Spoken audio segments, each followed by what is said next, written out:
Day 3, talk about correlation and regression line. Correlation is a statistical method of showing whether or not two variables are related, or at least may seem to be related. We will look at correlation both graphically and numerically. All right, so the first thing we're going to do is look at a few examples to get an idea of how correlation works. Kind of get you an understanding of it, hopefully. So if you look at this graph on the left, you can see that it is labeled as what we call strong positive correlation, or it has strong positive correlation. The strong part indicates that if I draw a line through here, kind of a best fit line, which we're going to talk about that in a little bit, the strong part of it shows that all these points lie really close to that line. So the line becomes a really good sort of average or representation of this data. The positive part indicates that the line that represents the data has a positive slope. Remember that a linear function has a positive slope if it goes up and to the right on a graph. Okay, so on the right side of this screen, strong negative correlation. Again, we have this strong indicator, and that means again that if I graph a line that kind of represents this data in some way, you can see that the points kind of cluster to that line, or they're all really close. You can actually see a sort of linear pattern in both of these cases. This one is called negative, however, not because of anything bad or wrong, but because the slope of this line has a negative slope. This best fit line here that represents the data has a slope that is negative. And so because of that, it says they have strong negative correlation. So in both cases, the strong positive and the strong negative, we have data points that seem to indicate a definite pattern. And that pattern seems pretty strong because they look, without the line even, they look sort of like they're in a linear pattern, in a straight line pattern. Two other possibilities with correlation. This one might indicate what we call weak negative correlation. Now that would mean that there's not really a great place that I can draw this line that represent the data because they're not so clustered around the line. Really kind of spread out, and they don't really seem to have too much of a pattern, but you can kind of discern a little bit of a linear pattern here going downward. And again, the negative means that the slope of the line is negative. Okay?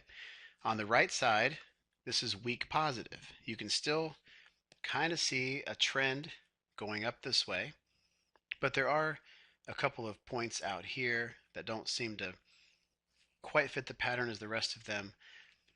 And the ones even in through this region here, they don't really cluster quite as tightly around this line as the ones on the previous screen did. So weak negative, this way, it's a weak correlation, a weak relationship indicated. Weak positive correlation, again, the relationship is weak. The points don't really all kind of conform and form a definite pattern, but it's not just completely random either. Now this last one, all these data points clearly see any kind of a definite pattern at all. I mean, it would be up to the person whether or not we should draw a positive sloped line, like maybe up through this way, or should I draw a negative sloped line, maybe down through this way, or it's possible that this isn't even linear at all, that it might fit some other kind of function pattern. So this one is said to have little to no correlation. That really doesn't indicate that there's any kind of pattern or relationship between these two things at all. Whatever the two variables are that we put together to plot these data points, those two variables probably don't have much of a correlation or relationship at all. They probably aren't related in any way. Okay, so we looked at correlation graphically. Now let's look at it in a quantifiable way, or assigning a number to this thing. Okay, correlation can also be quantified. The correlation coefficient of two variables will always be a number between positive 1 and negative 1. So if the two variables are correlated at all, if you're looking for some kind of a number to tie these two together, it's going to be somewhere between here and here. Okay, anywhere from negative 1 to positive 1. Now again, this note at the bottom, there's nothing necessarily wrong with strong negative correlation or weak negative.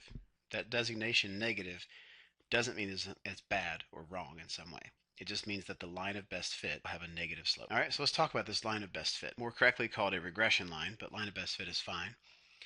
It's a line that represents the data. Okay, it's often used to make predictions beyond what the data might tell. Regression lines are graphed with the scatter plot, generally. I mean, you don't have to do that, but people like to see that. If the correlation coefficient is positive, the slope of the regression line will be positive. If the correlation coefficient is negative, then the slope of the regression line will be negative. So for this example, graph the regression line below with the scatter plot of the data.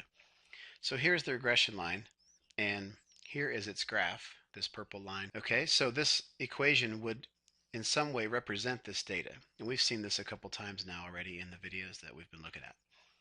So this is a way of using this line, this equation right here. Since we have a definite equation that we can work with, I could make predictions about this data that go beyond just these points that I have, all these stars. If they're data points, I can make predictions about what would happen. So for example, if this is a graph of how much money a company has made over time, I can use this regression line to predict for next year or the following year or the following year. But without a regression line, if I just have the data points, okay, that is called discrete data. That means that each one of them is a standalone piece of data, and altogether they show me a pattern, but I can't use them to make any predictions or to go beyond what I actually have. So if there's no regression line, then all I have is the data that I can work with and nothing further. But if I can take that data and somehow find a regression line, then I can use that line because it continues in both directions. I can then predict, well, if this is the case, this trend seems to be here, this pattern, that I would use that line to predict and say, okay, well, next year, based on this growth or this line or this data, I should make this much money. And then in 10 years, we should have this much income. So it's a way of going beyond what that's called extrapolating. Now let's talk about two things further, clustering and outliers. All right, first, let's talk about outliers. In the graph at the right, you can see all these data points here, these stars. And then you see this one up here. Seems like it's a lonely piece of data that's not really fitting into the pattern of the remaining data points.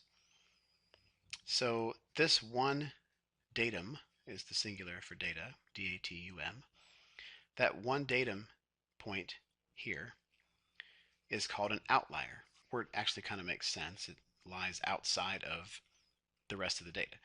So you can see that the rest of this data, not including the outlier, clearly shows a linear pattern. It shows a pattern that's kind of in a straight line. And what we also see is that these data points are doing what we call clustering.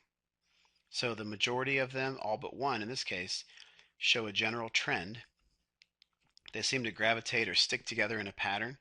That's called clustering. So this data is clustering around this line of best fit. So without this outlier, we would have a really, really, really strong positive correlation here. Okay, positive. Again, the slope of the line is positive. This outlier does kind of mess things up. So as the person collecting data, you have to decide, what do I do with this outlier? Do I include it? Can I throw it out because it doesn't really fit? And so that's kind of something to keep in mind as we're talking about this idea of how to lie with statistics. Did the researcher who collected the data have some outliers that he or she threw away so that the data looked even better? Was there a really, really weird number that didn't fit with everything else that they decided to get rid of?